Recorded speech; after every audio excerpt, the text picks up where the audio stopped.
नमस्कार दोस्तों, आज की वीडियो में आपको बताएंगे पाइथागोरस प्रमेय के बारे में कि पाइथागोरस प्रमेय को कैसे सिद्ध किया जाता है। तो चलिए आज की वीडियो की शुरुआत करते हैं।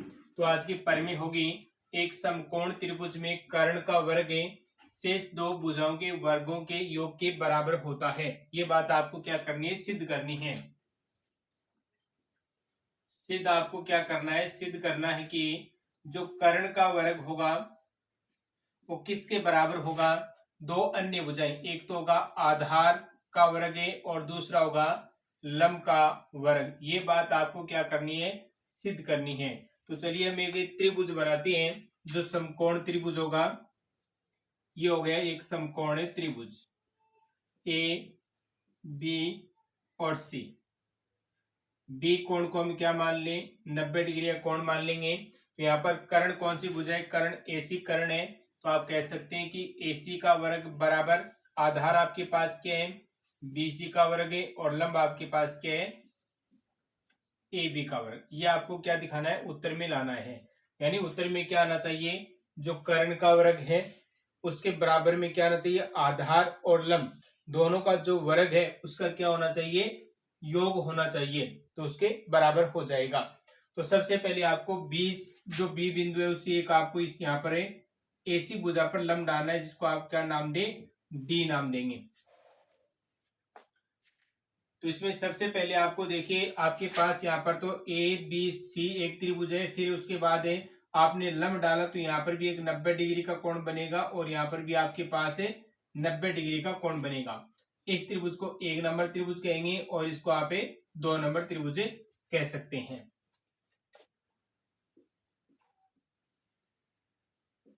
तो देखिए सबसे पहले आपको क्या करना है, एक नंबर त्रिभुज और ए बी सी यानी पूरा जो बड़े वाला त्रिभुज है उसको, और एक नंबर त्रिभुज में आपको समरूपता लानी है, यानी इन दोनों को क्या करना है, समरूप करना है। तो त्रिभुज का नाम आप क्या लिखें, त्रिभुज ए बी सी, तथा दूसरा त्रिभुज आपके पास हो जाएगा बी डी ए। इन दोनों से आपको सरल करना है, यानी समरूपता लानी है। तो देखिए दोनों त्रिभुजों में ए बी सी यानी ये कोण इसमें भी आ रहा है, और दूसरा त्रिभुज आपके पास ए बी डी, इसमें भी आपके पास ए। तो ये कोण कौन सा हो गया, उभयनिष्ठ कोण हो गया। तो आप लिख सकते हैं कि कोण ए बराबर कोण ए, क्या लिख देंगे, उभयनिष्ठ कोण है ये।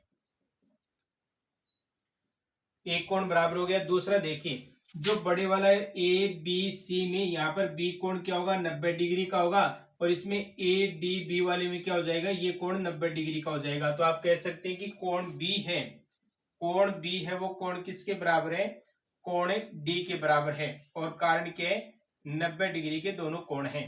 तो दो कोण यहाँ पर क्या हो गए बराबर, एक तो ए कोण बराबर हो गया और दूसरा डी के बराबर बी हो गया। जब दो कोण बराबर हो जाते हैं तो समरूपता का उप गुणधर्म लागू हो जाता है। तो आप कह सकते हैं कि त्रिभुजें ए बी सी समरूप त्रिभुज किसके हो गया, बी डी ए के समरूप हो गया। यानी ये दोनों त्रिभुज आपस में क्या हो गए, समरूप हो गए। तो आप समरूप हो गए तो समरूपता का नियम लगा दें।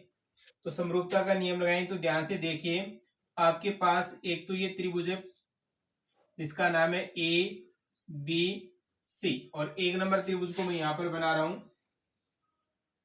जिसमें ये डी कोण है वो 90 डिग्री का है, और इसमें बी कोण है वो 90 डिग्री का है। ये डी हो जाएगा। इसमें देखिए ए ऊपर है तो आप भी क्या लेकर आए, ए, और एक क्या बच जाएगा, बी, ये हो जाएगा। तो ये एक नंबर कोण है, एक नंबर त्रिभुज है, और ये आपका पूरा त्रिभुज है। तो समानुपातिक जब नियम लगाते हैं, देखिए यहां पर जो कोण है वो देखिए दोनों में एक ही है, उभयनिष्ठ कोण इसमें भी है और उभयनिष्ठ, ये दोनों में उभयनिष्ठ कोण, यानी ए वो उभयनिष्ठ कोण है 90 डिग्री का और ये 90 डिग्री का। तो एक तो इस भुजा में और एक कर्ण में क्या लगा दें, समानुपातिक नियम लगा दें। तो आप क्या लिख सकते हैं, आप ए बी भुजा के बट्टा में क्या लिख दें, ए डी लिख देंगे। ये आ गई ए डी बराबर क्या हो जाएगा भाई, एसी के बट्टा में क्या आ जाएगी, एसी के बट्टा में आप क्या लिख सकते हैं, एसी के बट्टा में ए बी, ये हो गया ए बी। अब क्या करें, गुणा करें, ए बी को ए बी से गुणा करेंगे तो ए बी का वर्ग हो गया, और इन दो को गुणा करेंगे तो ए डी इंटू ए सी। समीकरण आ गई आपके पास एक। तो समीकरण आपके पास एक आ गई है। अब आपको त्रिभुज B D C A B C को क्या करना है, समरूप करना है। तो चलिए समरूप करते हैं। तो ए त्रिभुज ए बी सी तथा दूसरा हो जाएगा त्रिभुज बी डी सी, इन दोनों को क्या करना है, समरूप करना है। तो कोण सी बराबर कोण सी, कौन सा कोण हो गया, उभयनिष्ठ। बी डी सी में ये कोण आ रहा है और ए बी सी में भी ये कोण आ रहा है, और कोण बी है वो किसके बराबर है, कोण डी के बराबर है। तो कोण बी बराबर कोण डी, तो ये हो गया 90-90 डिग्री कोण है, और ये कौन सा हो गया, उभयनिष्ठ कोण। जब दो कोण बराबर हो जाएंगे तो आप क्या कह सकते हैं कि त्रिभुज ए बी सी समरूप किसके, वे त्रिभुज बी डी सी के समरूप हैं। दो त्रिभुज आपस में जब समरूप होते हैं तो उसमें आप इस समरूपता का नियम लागू कर सकते हैं। देखिए 1 नंबर ये ना, तो 2 नंबर आप यहां पर बना लीजिए, जिसमें डी कोण तो आपका यहां पर रहेगा और सी कोण है वो नीचे आ जाएगा, सी कोण, और एक बच गया बी कोण। ये हो गया 90 डिग्री का कोण है। इन दोनों में आपको समरूपता दिखानी है। एक तो जो पूरा है आपके पास ए बी सी, और दूसरा आपके पास है बी डी सी। तो इसमें नीचे वो सी है और इसमें भी नीचे क्या है, सी है।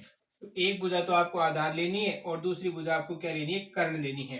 तो यहां से आप बीसी लें तो वहां पर क्या आ जाएगी भाई, ये बीसी है तो उसकी कौन सी भुजा आएगी, डीसी आ जाएगी, बराबर। इसका आप कर्ण लेंगे एसी, तो उसकी कौन सी भुजा हो जाएगी, बीसी भुजा हो जाएगी।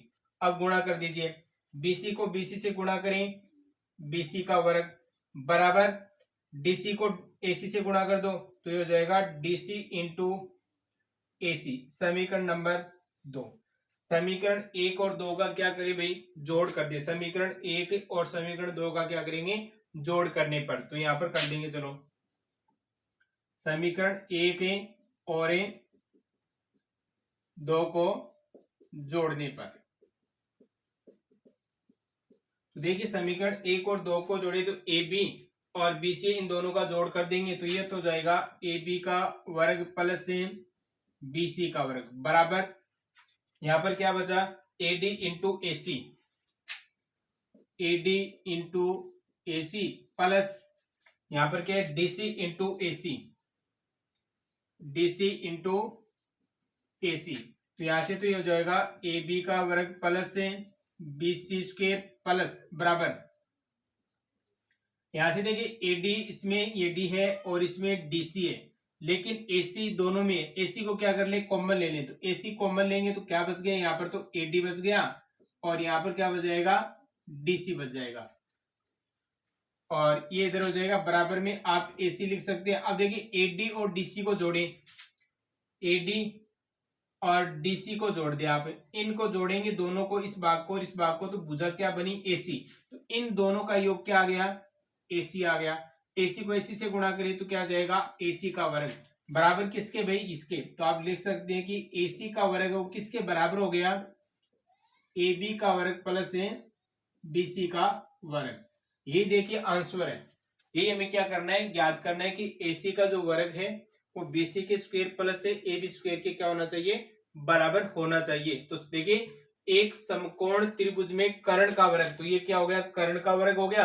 अन्य दो भुजाएं हैं, या तो अन्य भुजा या जो शेष दो भुजा रह जाती है त्रिभुज की, उन दोनों का क्या करें, वर्ग करें। इन दोनों का वर्ग है, वर्ग का क्या होना चाहिए, योग होना चाहिए। तो वर्ग का योग हो गया, तो इसके क्या हो जाएगा, बराबर हो जाएगा।